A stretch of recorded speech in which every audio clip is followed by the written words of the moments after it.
Le cloaking en SEO, qu'est-ce que c'est? C'est ce qu'on va voir dans cette vidéo dans laquelle je vais vous expliquer déjà ce qu'est le cloaking, est-ce qu'il faut ou non l'utiliser et qu'est-ce que ça permet de faire en fait. Alors le cloaking en SEO, c'est vraiment quelque chose de black hat.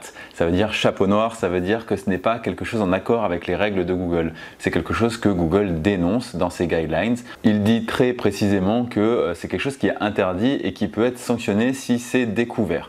Alors qu'est-ce que c'est que ce fameux cloaking SEO? Le cloaking, c'est simplement la volonté d'afficher un contenu différent aux utilisateurs et aux robots de recherche. Typiquement, un contenu bien ficelé pour les utilisateurs et un contenu beaucoup trop optimisé, voire spammé, on parle même souvent de bouillie, pour les robots des moteurs de recherche afin d'améliorer son positionnement en fait, sans détériorer le texte qu'on donne aux internautes. Et ça, c'est complètement rédhibitoire, on n'a pas le droit de l'utiliser.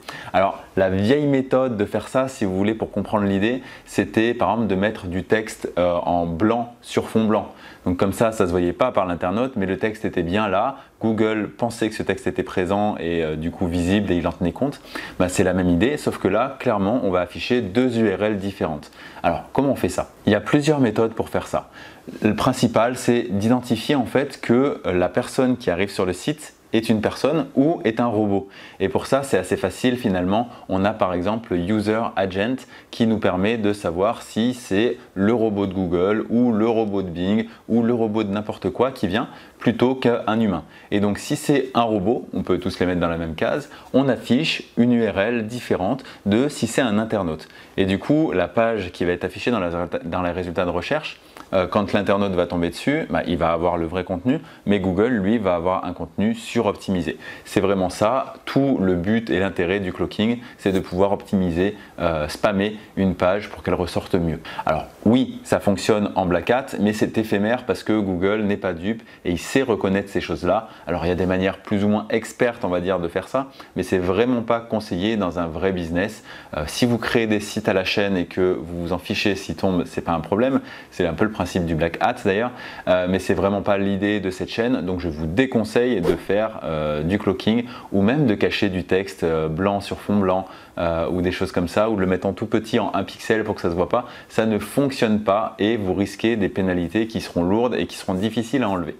Alors, est-ce que vous pouvez faire du cloaking sans le savoir et du coup prendre des risques sans le savoir? La réponse est non. Parce que faire du cloaking, ça revient quand même à avoir une volonté de tromper les moteurs de recherche. Et ça ne se fait pas comme ça par erreur en cliquant sur un bouton du plugin de Yoast SEO par exemple. Non, ça ne marche pas comme ça. Il y a vraiment une volonté de le faire. C'est quelque chose de technique à mettre en place. Donc vous ne pouvez pas mettre du cloaking sans vous en apercevoir.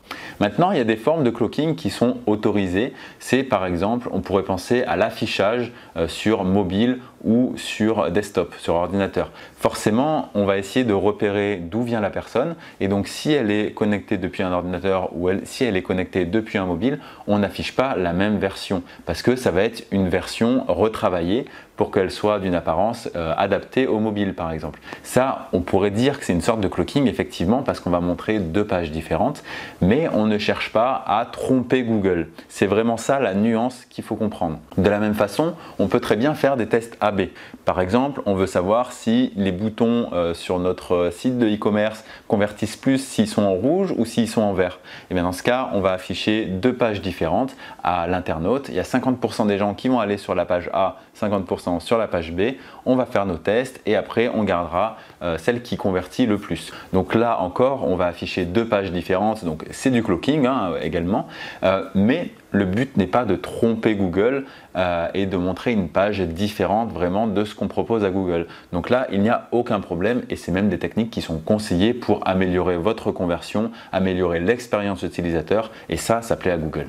Donc voilà, le cloaking, vraiment quand on parle de cloaking, c'est du black hat en SEO et c'est pas quelque chose que vous devez faire. Donc oubliez-le, mettez-le de côté. Maintenant, vous savez ce que c'est, ne vous interrogez plus là-dessus et concentrez-vous sur les vrais choses qui fonctionnent en référencement et je peux vous mettre justement en vidéo les piliers du référencement pour que vous repreniez vraiment les bases et que vous sachiez là où c'est important d'aller agir sur votre référencement. Si cette vidéo vous a plu, mettez un like, écrivez-moi un commentaire si jamais vous avez des questions ou des observations par rapport à cette vidéo et puis abonnez-vous à la chaîne si vous ne l'êtes pas encore. Il y a une vidéo qui sort tous les mardis sur la chaîne.